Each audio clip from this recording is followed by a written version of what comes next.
my life, I'm a lot like you were.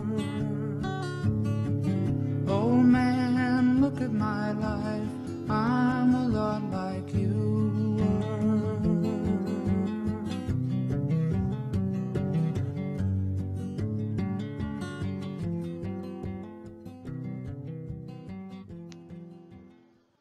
Hi, I'm Bill Jacks with Center for Tanakh-Based Studies, and I'm here to present today's Torah tidbit.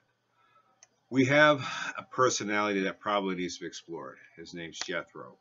Now, in the 17th Torah portion, which covers a lot of critical events, i.e., God meeting the Israelites at Mount Sinai, the Ten Commandments, yet this Torah portion is called Jethro, after Moses' father-in-law. We need to research this personality. I think there's going to be a lot for us to uncover here. Let's dig in. So we need to go back to the beginning to know who Jethro really is. Them out like watermelon seeds. What was that noise? Somebody dropped something? Wrong Jethro. Let's go to Exodus chapter 2. Here Moses kills an Egyptian.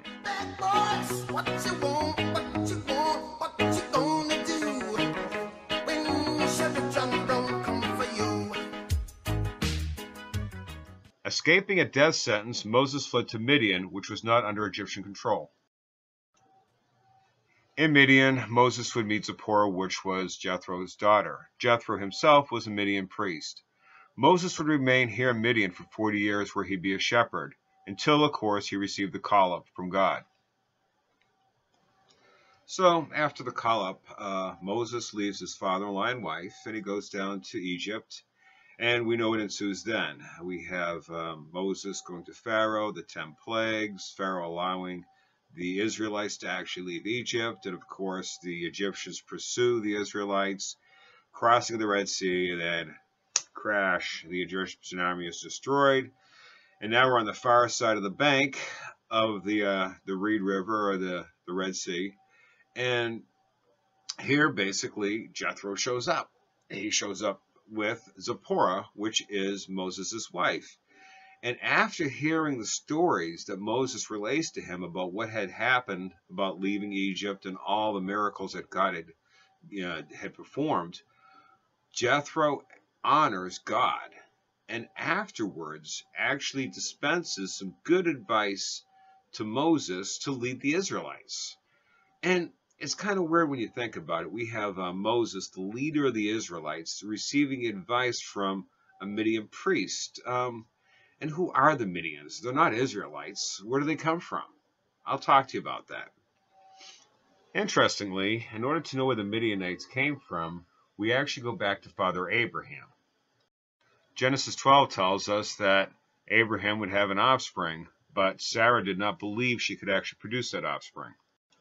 In Genesis 16, Sarah gives Hagar, her handmaid, over to her husband Abraham, and they have a child by the name of Ishmael. In Genesis 21, Sarah receives a child that she was originally promised, Isaac. Later on in Genesis 25, Sarah dies, and Abraham takes on a new wife or a concubine. Her name is Keturah. Now, through Keturah, Abraham has 6 more children, and their names are listed here. As you notice, the bold name, Midian, is where the Midianites come from. So interestingly, Abraham is not only the patriarch of the Israelites, he's the patriarch of the Midianites. And what is also interesting is we know that Abraham is a gentleman who teaches his sons the ways of God. For example, you have Ishmael in 1726. Here, Abraham actually had Ishmael circumcised. So we can see that Abraham was very consistent as far as mentoring and bringing his sons up in the ways of God. So it does stand to reason that the Midianites would have had this influence, much like the Israelites had this influence. And also, let's take a look at Exodus 18:10, if you will. And here, Jethro is speaking to Moses after he's heard all the great things that God has done for the Israelites. Jethro says, "Blessed is Hashem, who has rescued you from the land of Egypt and from the hands of Pharaoh, who has rescued the people from under the hands of Egypt." So we definitely have a priest here who is honoring the one and only God. Beyond that, what happens immediately after this is that Jethro ends up worshiping God, and he does it in a way that's really specific to the Israelite people in the Torah. Let's talk about that for a second. This unique method of worshiping God is mentioned by a specific Hebrew name, and it refers to burnt offerings. We see it first in Genesis 8:20 with Noah, and then afterwards we see it later on with Abraham and Isaac in Genesis 22:2. And then finally we see it here with Jethro in Exodus 8:12. I think it's an interesting point of interest that this unique Hebrew word that's used to talk about a burnt animal sacrifice to God, the one and only God, which was used for Abraham and Noah, is also being used here for Jethro. And later on it will be used in Exodus and Leviticus as Numbers as well. Another point, and sometimes a point of confusion, is Jethro's actual name, and we'll dig into that right now. Jethro is referred to by a couple of different names in the Torah. The first name, Jethro itself, he's referred to as 5 separate times in Exodus alone. The second name is Ra'uel. He was referred to as twice in the Torah itself. Now, Jethro in Hebrew is His Excellence. The second name used, Ra'uel, is referred to as Friend of God. This could actually mean that his title was Jethro and his actual name was Ra'uel, which was Friend of God. Interestingly, notice that God here is the singular, not plural. So we see the possible monotheist or single God influence on Jethro. But it's also said, and we can confirm this in Numbers 22 and Numbers 25, that the Midianites were pagan. For example, the Midianite women in 22 and 25 influenced the Israelite men and tried to have them worship their gods, which were pagan gods. This has allowed a lot of scholars, commentators, and sages to say, well, if the Midianites were a pagan people, then Jethro had to be pagan as well. Think that we're throwing the baby out with the bathwater here. Just because there's a religion and a cultural group of people does not mean that all of those people possess that same religion. Look at the United States. Yes, we're predominantly Christian, but not every American is a Christian. And even look at Israel. For being a Jewish nation, only 75% of Israel is actually Jewish, and less than half of that 75% is secular or non-practicing Jew. So we need to look at those types of things. This means that, yes, Midian probably was predominantly pagan, but it doesn't mean that every person, to include Jethro, was a pagan.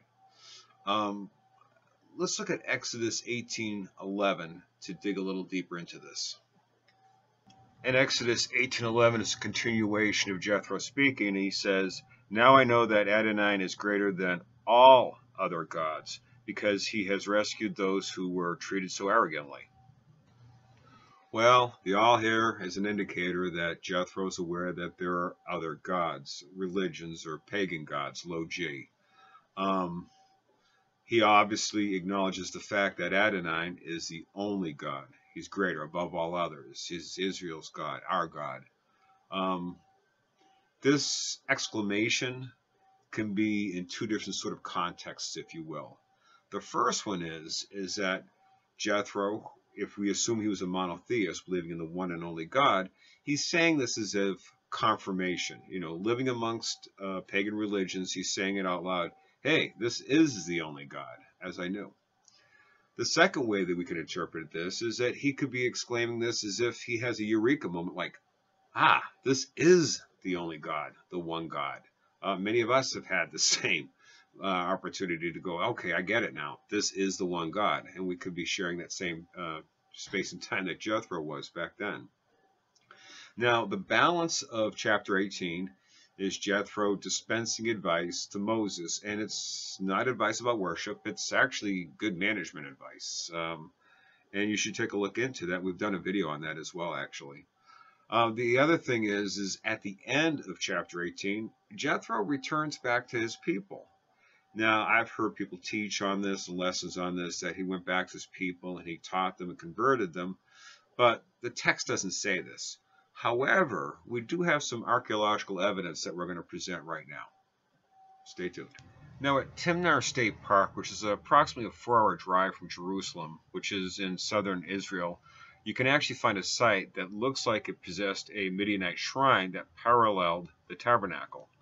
Likewise found on site is this copper or bronze snake, which is very close in proximity to the same bronze copper snake talked about in Numbers 21 with Moses. Well, these archaeological finds in Timnah identify that the Israelites certainly had a huge influence on the Midianites. Now, these discoveries archaeologically were dated at a time after Moses and Jethro spoke, approximately 1200 BCE. So, whether you believe that Jethro always believed in the one and only God, or possibly in Exodus 18 he was converted, either way, he had a huge influence on his people by bringing the message of God to them. I think we have a lot to learn from that.